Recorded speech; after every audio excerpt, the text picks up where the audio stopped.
vous retrouve aujourd'hui pour une toute nouvelle vidéo DIY sur le thème de Noël. Et aujourd'hui je suis très contente puisqu'on va réaliser des DIY qui sont super faciles, très rapides, que vous pourrez faire en famille sans aucun problème. Et surtout avec le moins de matériel possible.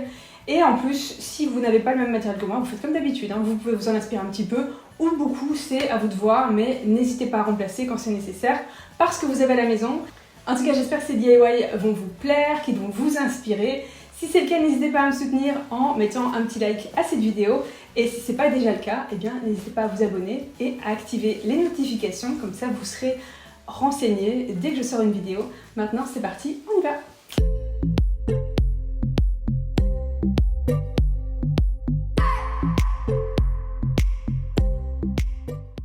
Pour ce DIY, on aura besoin d'une couronne, ça peut être celle de votre choix. Je vais prendre aussi de la laine. Au niveau des couleurs, moi je suis restée dans des teintes assez neutres, donc ça c'est vous qui voyez. Je vais prendre aussi des toutes petites décorations, c'est vraiment ce que vous avez, donc ça c'est au choix. Mon pistolet à colle comme d'habitude et je vais commencer par créer des petits pompons, mais pas les petits pompons que je vous montre habituellement, plutôt ceux qui sont en forme de petites boules. Donc pour ça j'ai pris une règle, vous pouvez prendre un morceau de carton comme je vous ai montré au début. Vous faites comme vous voulez, il faut faire pas mal de tours. Alors vous serez aidé si vous utilisez de la laine plutôt épaisse. Avec celle-ci, c'est pas le plus simple hein, parce qu'on va en utiliser quand même un peu plus. Donc on n'hésite pas à ensuite faire un nœud au centre et ensuite à venir couper tous les bords et ensuite à venir donner une forme plutôt régulière. Vous allez voir que ça va beaucoup plus vite avec cette laine que j'aime de tout cœur. Elle est vraiment magnifique. Et il faut vraiment faire que quelques tours pour que ce soit juste la bonne épaisseur. On fait donc un petit nœud, un double nœud d'ailleurs au centre. Ici j'en ai fait deux avec deux morceaux de corde différents parce que la laine est tellement épaisse que ça me permet de serrer un petit peu plus fort. Alors je fais différents pompons de différentes tailles bien entendu. Vous pouvez d'ailleurs les faire tous de la même couleur et petite astuce, vous le passez comme ça entre vos mains, vous frottez et vous aurez un pompon beaucoup plus fluffy qui sera un petit peu plus épais et avec ce côté un petit peu nuageux que j'aime beaucoup. Donc là je vais varier avec un petit peu de gris, je fais toujours pareil et vous en faites autant que vous voulez. On peut très bien recouvrir toute la couronne ou une seule partie comme moi je vais le faire, c'est à vous de voir. Il est temps de coller les petits pompons sur la couronne. Alors moi j'utilise ce type de couronne parce que j'aime bien cette couleur bois clair, mais vous pouvez utiliser toutes sortes de couronnes bien entendu. Ça peut être avec des feuilles, quelque chose un petit peu plus naturel ou aussi une couronne en métal. Donc vraiment faites comme vous voulez. Ici ce n'est qu'un exemple et ça va très bien avec le reste de ma déco de Noël. Donc je colle comme je veux. On peut faire des petits pompons réguliers ou avec des couleurs différentes, c'est vous qui voyez. Ici j'ai pris ces petites décorations qui sont des petits oursons. Pour les attacher j'ai pris un trombone à chaque fois que j'ai bloqué de l'autre côté et en fait je vais coller la partie plate de mon trombone sous mon ourson. Ça va me permettre de le déplacer, surtout si je veux en changer et surtout de ne pas avoir quelque chose de figé qui va en plus me faire des grosses taches de colle qui seront visibles. Donc pour avoir quelque chose de subtil, voilà, j'ai collé comme ça. J'ai trouvé que c'était une astuce qui pouvait éventuellement vous servir si vous vouliez créer ce type de couronne. Moi j'ai utilisé deux petits oursons parce que je les trouvais trop mignons, mais vous pouvez évidemment mettre des petits sapins ou la décoration de votre choix. J'ai rajouté un petit morceau de corde sur le dessus pour pouvoir l'accrocher. Et ici c'est optionnel, mais j'avais envie de faire un petit nœud avec un petit morceau de tissu que vous connaissez par cœur. Je vais coller donc tout ça avec un petit peu de colle chaude et ça rajoutera encore un petit peu de texture.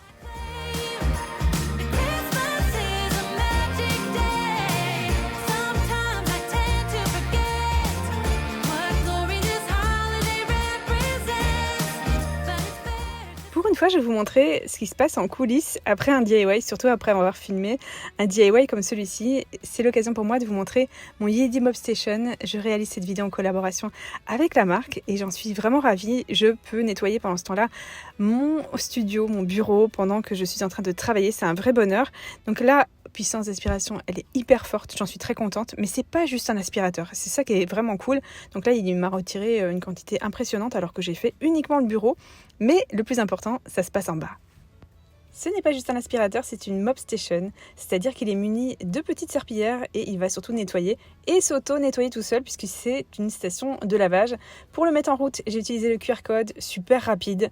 Là, il va faire la cartographie de mon salon, tout simplement. Il va se repérer avec ces petits accessoires qui vont lui permettre de mesurer par rapport au plafond et il va dessiner donc la carte de mon salon et les petits chiens qui sont dans le chemin.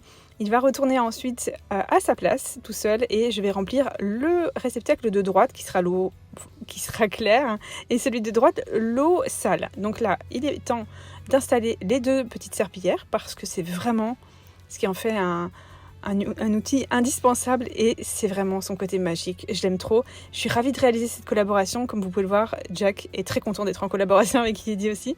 Je vais remplir ce petit réceptacle que vous voyez qui va humidifier les petites mopettes ou les petites serpillières et c'est parti pour nettoyer mon salon. Et ce qui est super cool, ce que vraiment je préfère, c'est que il nettoie et il aspire en même temps et ça c'est vraiment top.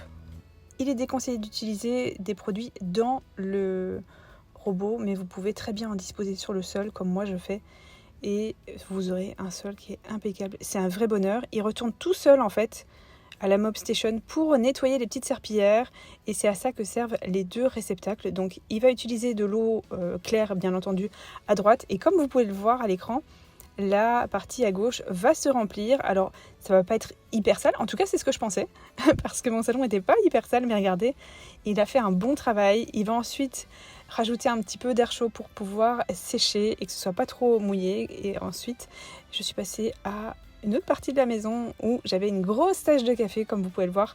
C'est super efficace et en plus il ramasse les petits poils de chien qui étaient restés. Vous retrouverez le lien en barre d'infos. Merci Eddie d'avoir sponsorisé cette vidéo. On passe tout de suite au DIY numéro 2. Alors pour ce DIY, on est vraiment en mode récup. J'ai pris un petit emballage en carton. Alors j'ai pas choisi le plus simple. Très franchement, je me suis un peu pris la tête là pour pouvoir récupérer une partie. Prenez vraiment une boîte simple parce que celle-ci elle a vraiment une forme très particulière. Et j'ai donc enlevé une partie, vous voyez, je vais plier cette partie-là, retirer un peu les petits morceaux de colle. Vraiment, je me suis pas simplifié la tâche en prenant cette boîte. Donc là, l'idée c'est de créer une petite maison. Donc je vais découper toutes les parties en trop en formant une forme de toit. Donc là, vous pouvez bien entendu faire la forme de maison que vous voulez. Elle peut être plus haute, plus large. Vous pouvez d'ailleurs en faire plusieurs et les aligner les unes à côté des autres. Ce sera très très chouette. Moi, je voulais un rendu craft. Donc j'ai pris ce papier craft qui va recouvrir d'un côté. Et ensuite, je ferai exactement de l'autre côté. Pour coller mon papier, j'ai utilisé de la colle chaude. Comme d'habitude, vous avez l'habitude avec moi. J'ai un petit problème d'addiction avec mon pistolet à colle. Donc là, pour avoir un beau rendu, je vais rajouter ce papier à l'intérieur. Ça va me faire un peu un esprit papier peint. Vous pouvez bien entendu recouvrir avec ce que vous voudrez. Moi, j'ai toujours choisi des couleurs assez neutres. Donc là, je suis en train de recouvrir l'autre côté toujours avec mon papier craft.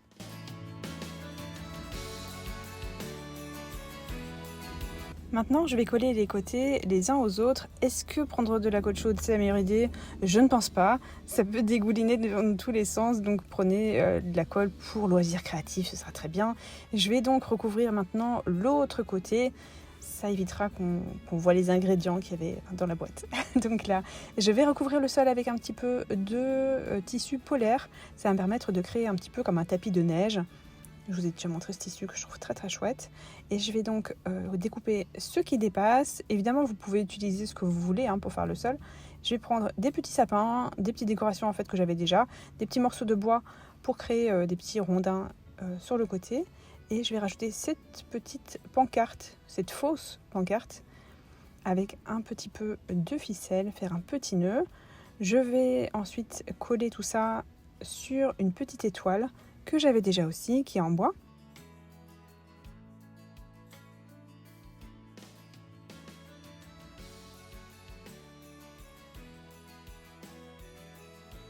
Je vais la placer, oui, je l'ai fait tomber.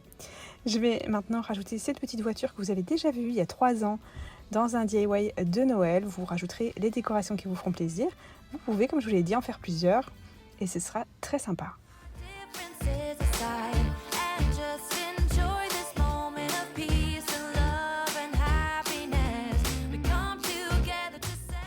C'est parti pour le DIY facile. J'avais très envie de faire une petite décoration en macramé à placer dans le sapin de Noël. Bien entendu, on peut l'utiliser pour d'autres usages, mais je me suis dit que ce serait parfait pour Noël. Et j'avais très envie de faire un niveau très très débutant, puisque en fait c'est le mien, clairement je débute. Ne me jugez pas, si vous êtes pro du macramé, please, ne me jugez pas, je débute. Donc là, j'ai donc pris 6 morceaux de corde, un petit morceau de branche comme vous avez vu que j'ai récupéré. Je plie à chaque fois en deux chaque morceau de corde et je le passe dans la boucle pour les avoir tous les 6 identiques les uns à côté des autres. Le macramé, c'est pas le plus simple à expliquer en vidéo, mais je vais faire de mon mieux. J'ai pris des épingles et en fait j'ai attaché tout ça à mon tableau en liège. De cette façon, ça bougera pas. Donc là, j'ai pris 4 brins. Celui de gauche va dessus le deuxième et le troisième et en dessous du quatrième. Ensuite, le quatrième passe en dessous, donc l'inverse, et passe dans le premier. C'est très visuel en fait, donc n'hésitez pas à mettre en pause. Moi, j'ai eu besoin de bien comprendre ça et en fait, c'est vrai que une fois qu'on a bien saisi, c'est assez simple de le faire même à l'envers et tout. Donc en fait, le square knot se fait en 2 fois. Donc en fait, la deuxième fois, on fait juste l'inverse. On commence avec celui de droite, on passe au-dessus des deux du milieu et ensuite on passe dans la boucle à gauche, donc le tout premier.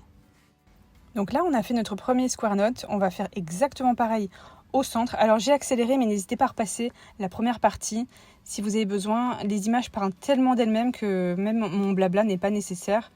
Et j'ai fait exactement pareil. Donc pour ceux qui connaissent déjà, j'ai passé en accéléré. Si vous avez besoin, n'hésitez pas à repasser la première partie en vitesse normale. Donc cette fois-ci, j'ai isolé les 2 brins de gauche et de droite et je fais exactement pareil.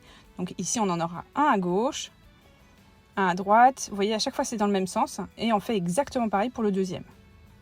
Là, en fait, ça va créer comme un triangle. Donc cette fois-ci, on va encore isoler et on va juste garder les 4 du centre. On en fait un tout dernier, ça va faire la pointe de notre triangle, une fois dans un sens, une fois dans l'autre. Ensuite, on va passer le brin de gauche à droite. On va faire une sorte de petit triangle ou de bouche, de sourire, comme vous voulez. Et on va créer un petit nœud. Ensuite, on fait exactement la même chose. Donc, on le fait une deuxième fois au même endroit. On isole un brin et à chaque fois, on va réutiliser le même brin avec le suivant. À chaque fois, en laissant un de côté. C'est-à-dire que le premier, j'ai fait mes 2 nœuds. Ensuite, j'ai fait un nœud avec le deuxième et le troisième. Ensuite, avec le troisième et le quatrième. Vous voyez ce que je veux dire? Je fais exactement pareil dans l'autre sens pour terminer en pointe. Et celui du centre, pareil, on fait 2 nœuds les uns sur les autres. Bon, j'espère que mon niveau débutant en macramé ne vous choque pas trop. Je débute, je vous l'ai dit, c'est des nœuds assez basiques en macramé. Donc là, petite décoration presque terminée. J'ai retiré de mon tableau en liège en découpant une partie. Donc là, vous pouvez laisser un peu de longueur si vous voulez. J'ai accroché un petit morceau de corde pour pouvoir l'accrocher ensuite à mon sapin ou ailleurs d'ailleurs. J'ai pris mon peigne et j'ai défait en fait les brins pour donner un petit côté fluffy qui est très mignon. Je recoupe s'il y a besoin et le tour est joué.